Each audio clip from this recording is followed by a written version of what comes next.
Hi, and welcome back again to Tim Bingham's Options and Volatility Newsletter. Taking a look today at a follow up on our frog trade from the beginning of the month, where big, unusual call activity spiked implied volatility, setting up ideally for a vol capture trade in a couple different ways. So let's jump in and take a look. First of all, here is from the original recommendation on September 4th. You can see Frog certainly had unusual option activity, right? Over 13,000 options traded versus about 1,500 average. More importantly, right, you saw implied volatility jump over 40% because of that unusual buying, right? Here was the huge jump in implied volatility based on that UOA unusual option activity.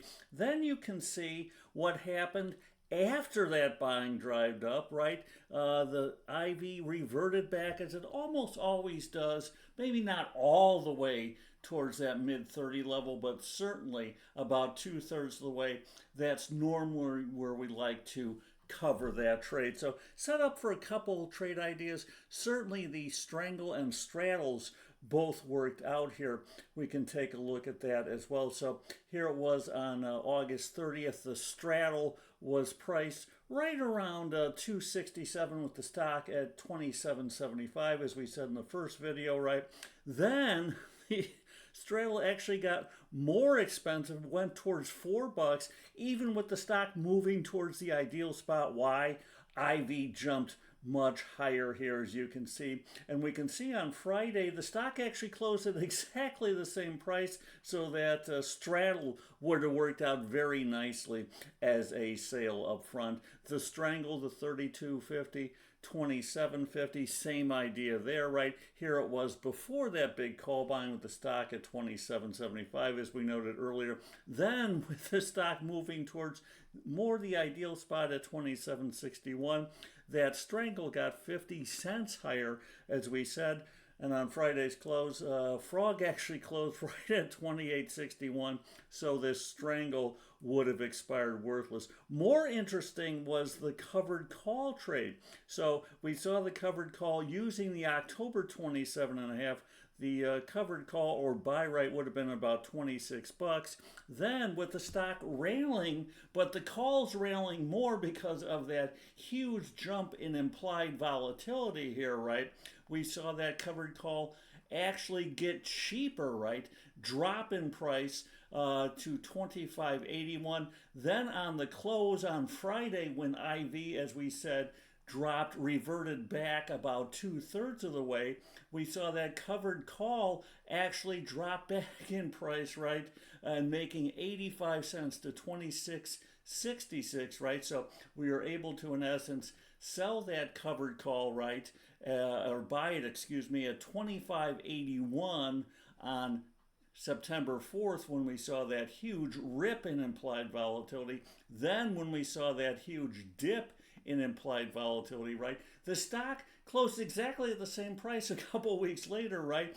But because IV reverted, we were able to sell it much higher, selling it at right around 55 and then covering it right around 41 and change here. We made all of the profit, right? Because the stock was unchanged, buying the stock, selling the call. We made 85 cents simply on that IV reversion. So that buy right again went nowhere, but because we were able to capture that huge spike in implied volatility, sell the rip, and then buy the dip, we were able to make a very tidy profit in a couple weeks here. Also notice too that the delta on this option went to 67 with the stock at 28.61 and IV at 41 and change, right?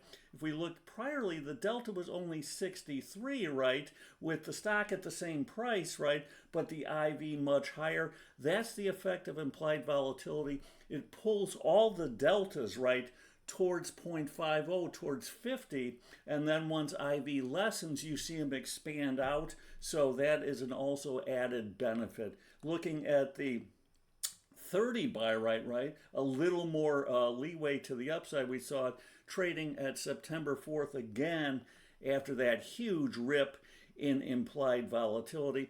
We saw that buy right priced at 26.96. It actually got cheaper even with the stock going higher, as we said, simply because that option price increased more than the stock did. The implied delta, as we talked about earlier, trading over 100 on those options because of that huge jump in implied volatility.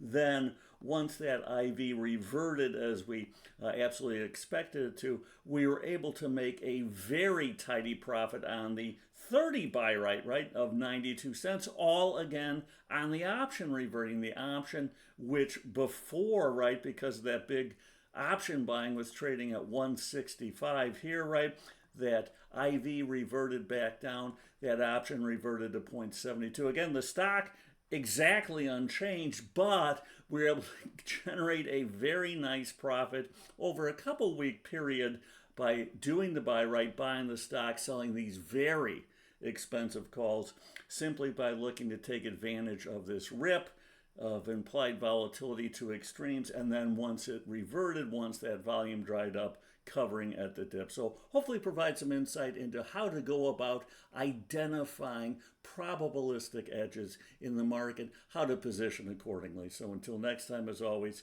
here's the good trading. Take care.